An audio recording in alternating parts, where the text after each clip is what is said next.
Obviously, the Hearts and Minds program is what I'm here to talk about, and hopefully we'll just go through the philosophy of the program, and then I guess I will go through some slides which will give you a little flavour as to what I run, and then open it up for questions at the end. So any questions, please just ask, yeah, so we'll just go from there. So the concept of Hearts and Minds is to go a little bit deeper than a traditional sort of tutoring service.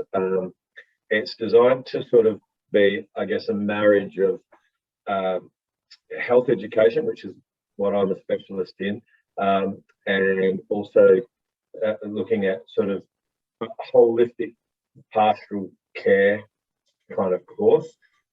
As a little bit about me, I've been teaching for 24 years, both here and in the UK.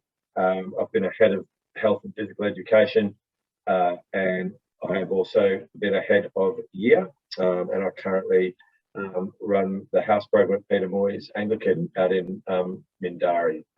So through my role as head of year, I've obviously had a lot to do with developing study schools programs at our school through our pastoral programs, and then I've got a real passion for health education as well.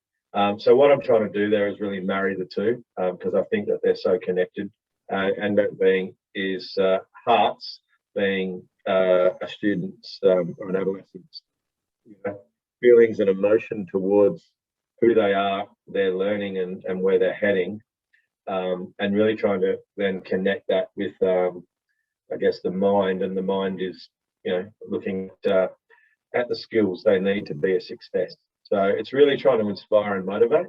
And the key question is, who do I want to be? And it gives them the context to sort of look at why learning matters for them, not just to their parents or teachers, but for them. And hopefully that outcome is they're inspired to develop for themselves, to keep developing themselves the attitude that can lead to success and happiness. So really the most, in relation to kids, we get to the point with adolescents where they start to struggle with the difference between who they are, who they want to be, and I guess who they're expected to be, who they feel they're expected to be from their mates, who they feel their parents want them to be, the school wants them to be, their coaches want them to be, and at the same time they're obviously developing very much their own mindset, and they're being critical of adults around them, and rightly so, because they're trying to work out whose opinion do I value, who is worth looking at as a mentor or as a role model. And is it my parents? Is it my coaches? Is it this teacher, or is it that teacher? So they're critical of everyone, which is a fantastic thing. And part of the course is really exploring the world around us, the people around us, and really trying to find their own voice and who they want to be. And hopefully that inspires them to then really take on board, I guess, some of the skills that are going to lead to success. So that stuff there, I'll just show you. Sorry, this is something that I've developed at our school, which we use with the kids here. I mean, these are what we call executive functioning skills. So we've got organisation, accountability, self-regulation, time management, and planning and goal setting. And that process, I guess, is really, that's a self-functioning young adult. And one of the things I really work with is what I call the 4 R's, which is resourcefulness, taking responsibility, and respect, and coming back to those things. But all of this stuff here, can you see that, by the way, Anthony? Yes, I can. Yeah. So, yeah, all that sort of stuff, really, well, the skills, if we can inspire and motivate, and really look at what's in here, who do I want to be and why, what's the purpose, what's my why, what's my calling, doing a little bit of a self-analysis, then they're not really going to be motivated to pick up those things. So what I'm trying to do is, having talked with with the academic group in the study skills program, where they really pick up 6 core skills. I really am sort of trying to offer taking those things and taking them a bit further. So often what will happen in the school holidays, they'll come in and do the course, and the course is fantastic. It gives them a really good grounding and really good knowledge about those six or concepts, goal setting, time management, note taking, how to study, how to learn better, multiple intelligence, and all these sorts of topics. And they'll often walk away, pretty inspired and pumped up by that. I guess this program is to say, hey, we're going to follow it up, and we're going to give you the opportunity to actually start working with me to put those things in place. So there's some follow-up to, I guess, that process. So that's a little bit in terms of what the course is about. In terms of there's fair mental health side of it, in terms of the heart stuff, really looking at some of the issues that may be affecting, particularly if we're talking about middle school, year 7, year 8, and then transition to being a young adult. I use these 2 books. Well, I've got 3 or 4 of them. These are my wellbeing journal. So these are the holistic sort of topics that we're sort of developing. So each session will be looking at something to do with wellness. Okay, this one here is the year 7 and 8. This one here is the year 9. But I pull from different resources, but I do expect the students will each have one of these, because I can leave them with some activities to do during the week, which was a lot of reflective things. And it's just a little journal that gets them thinking. They're really quite a cool little resource. But I pull from different things, so depending on the moment and things like that. So this one here, this is a guy called Andrew Matthews, who I tend to use a bit. He's also got one called Being Happy Teenager, and they have these little inner nutshells, and we might discuss a nutshell any week. So if I just open to any page, this one here is about courage, and it starts with courage starts as a servant and then becomes the master. Then we've got another one here. If you get motivated by doing things, not by thinking about them, action gets excited. So on that topic of action, the whole sort of course, I tend to keep coming back to the word habits, and it's all about trying to develop some habits in them. So, we're always talking about thoughts or feelings. They guide our actions, but actions are one-off until they become a habit, and our habits decide our destiny. And we just keep coming back to that saying. So look, I'll draw from different books. Even I've been working with a couple of boys from Churchlands at the moment in Newman in year 10 going into year 11, and it's pretty far ranging. I will tailor the sessions depending on what's happening in their life at the moment. For instance, subject selections have been happening now, so we've been doing a little bit of work on that, and again coming back to their skill set, who they are, what are their skills. So in the academic group, we look at multiple intelligence and doing a bit of an inventory of that, but we dig a little bit deeper with this on going to, what's going to inspire me, what sort of job is going to, or career is going to really get me up and going. So yeah, depending on what's going on that year, or at that stage of the year, is how I'll tailor many sessions. So this is another resource that I use with them. Resilience project, we might just cover a page from that every now and then. One of the topics we look at is gratitude, and for that we've been looking at Albert Tracy's Fortunate Life, and we'll just read sections from that. Funnily enough, one of the boys had to do a project in Haas pardon me, he had to do a project in Haas on the Anzacs. And Albert Facey in the book that we're reading is obviously a pretty famous Anzac from Perth. So we actually used him and did that. Now, that leads me to some of our sessions. We will actually take further. So, for instance, again, in the course that the kids will do in the holidays, in the learning skills course, we pick up on note taking and writing study notes and things like that. So last term with the boys that I was working with, we actually, I'll just grab the book here. Obviously, as being a teacher, I've got access to lots of different resources. So this is the Year 9 HAS text, and we were preparing for their history exam. So we actually were using an hour of each session to prepare for that exam. So in terms of taking notes, we would actually use their text and look at how to take better notes, smarter notes. But then we'd also do all sorts of stuff, like we'd download apps on their phones, quizzing them, and looking at different things like that. We would do personal podcasts where they had to actually use their study notes and do pauses where they would have their headphones in, and it might ask them to list 6 battles of World War II, and then it would pause. There'd be a pause, and they'd be thinking in their head, what are they, what are they, what are they?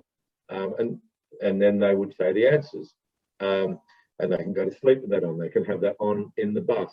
And they really enjoyed that, doing the podcast and things like that. So these are the sorts of skills that we do, but they're not going to take those on unless, I guess, they're inspired. And to that end, really, every parent has a different relationship with their students. So we have small groups. I try to keep in contact with you as best I can, and to see how things evolve. But I really don't like the students to feel like it's a panopticon, like they're under surveillance, that I'm reporting back. Because when we look at this is what we traditionally do in a school. We run these sorts of things. We have accountability as a big thing. But often when the parents are, when we're getting to that step, when parents are trying to hold their kids to account, we get the pushback effect, which is normal as an adolescent. And at that point, we've led the horse to water, that we can't grab their neck and force them to drink.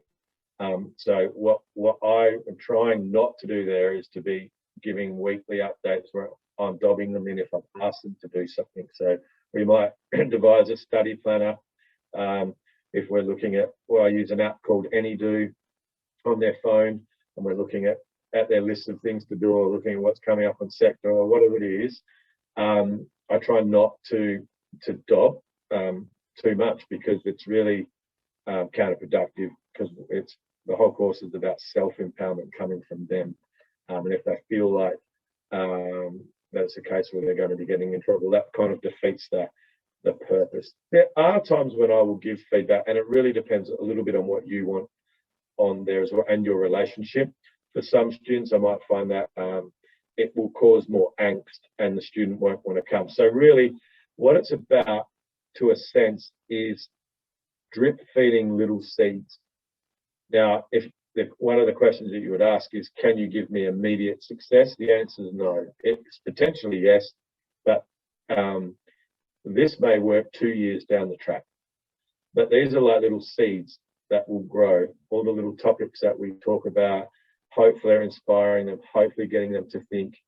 And they're like little seeds that just germinate, and they might 2 years down the track germinate, a year. Eventually, the penny drops and they're inspired to start taking control for themselves. I try to tell stories for each topic. So lots of my topics here, I've got my big board here in front of me. We look at relationships, we look at assertiveness training, executive life skills. We're looking at study skills, speed reading, who am I, self-esteem, goal setting, mental health, anxiety, and exam techniques, mind maps. There's a massive list of things that we cover, and habits of successful people. And I try to tell stories. So the first story is about the story of your life in a canoe up Ship Creek without a paddle. I said ship. So it talks about the concept of taking responsibility, one of the first R's that I use. So taking responsibility, getting the paddle in imagine being in a canoe and just drifting with the tide and never having the paddle, or giving it to one of your mates, or your parents had the paddle forever. How would that work out to you? And it's looking at, you taking control. You might have to paddle against the tide, or you might paddle up a dead end creek. But at least if you've got the paddle, you can paddle out backwards. You can make that mistake. And we talk about risk and risk being a really positive thing in relation to risk getting things wrong, risk failure. So that sort of thing. Well, what I might do now is just share a screen with you. Can you still hear me? Yes, yes, very much. Yeah, all good. So what I'm going to do is share a screen here. So just one second. This is just flick through one of the PowerPoints that developed. Can you see that there? Yes, now, yep. Yep, you can see that. Okay, so this is the sort of stuff in relation to heart. So the concept here is you striving to find your own voice. So you can see there on the first page, your challenge is to open your learning toolkit and turn to the third blank page. You have 3 minutes to find an affirmation. So it's all about thoughts. We start off with talking about our thoughts drive our actions. And there's a lot of sayings and things that I'll use, stories that I'll tell to try and stick in their little seeds. I'll talk about time management. I'll tell the frog in the pot story. And the frog in the pot story is in the being a happy teenager, and we'll talk about it and read about it. And we talk about instances where it's applied to me and applied to them. Then we start to get into this emotional stuff.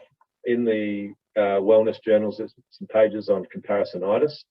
So we're starting to look there at how we get obsessed. And, again, stress is the difference between who you are and who everyone, you see stress when you walk onto a year 9 floor and kids are just obviously looking around at what other people are wearing, what other people are doing. And just, we're comparing ourselves to our parents. We compare ourselves to our friends and other families, and they've got this or we've got that. So we really get into that of just like you be you. And accept that you're not perfect. And the key to mental health is understanding that you're going to keep trying to be the best you can be. But if we get so obsessed with perfection and comparing ourselves, we'd probably never leave our room. So we sort of unpack that a little bit. And then I'll start to look. I use a few role models, and in the wellness journals, there's stuff about being who's your goat, which is really good.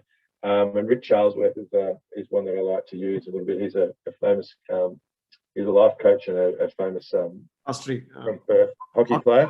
Yeah, hockey coach. Yeah. So then I'll link into this stuff here, and it's all about what happened, and it's all about process. So Rick Charlesworth, there's an interview you can hear, and then they ask him, just after they've won the world championships, and it's like it's about what we need to do next. So we process that. This one here is just I like to use a bit of TEDs and like YouTube clips and unpack it and discuss it. So this one here is another little story about the girl and the starfish, which I haven't got the other book here now, but it's the Y mag, and it's looking at your why. It's another health resource that I like to use, and it talks about the story of there's a YouTube clip and a little girl that starts, an adult's eyes, she finds all these starfish stranded, and she's trying to save them all. And there's thousands of them on the beach, and an adult comes up and says to her, "You'll never save them all." She said, "But if I can save one, then I'm happy." And it talks about how she's very young, but that gets eroded as we get older. We always think, the journey becomes too hard, it's too big, but if we focus on what we can do here right now, it's not so overwhelming. And then it gets back to this one here, thoughts and actions. Have a little look at that. And this is another story that we go through. These are all initial things. I like to use lots of different role models.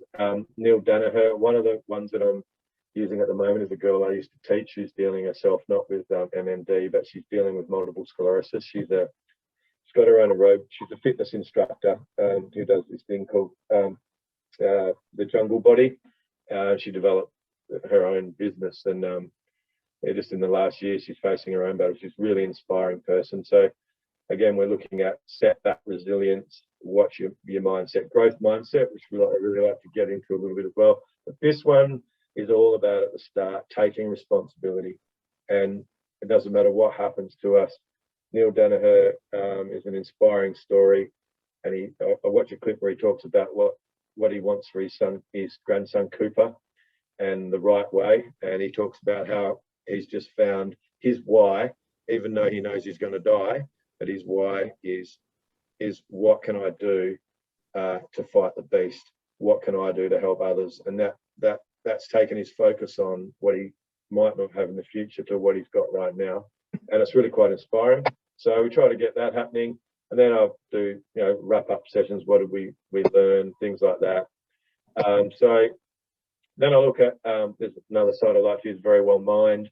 And we look at multiple intelligence with the academic group, but I like to really focus in on what emotional intelligence is, because it's so important. There's some other stuff there that I look at with them with that.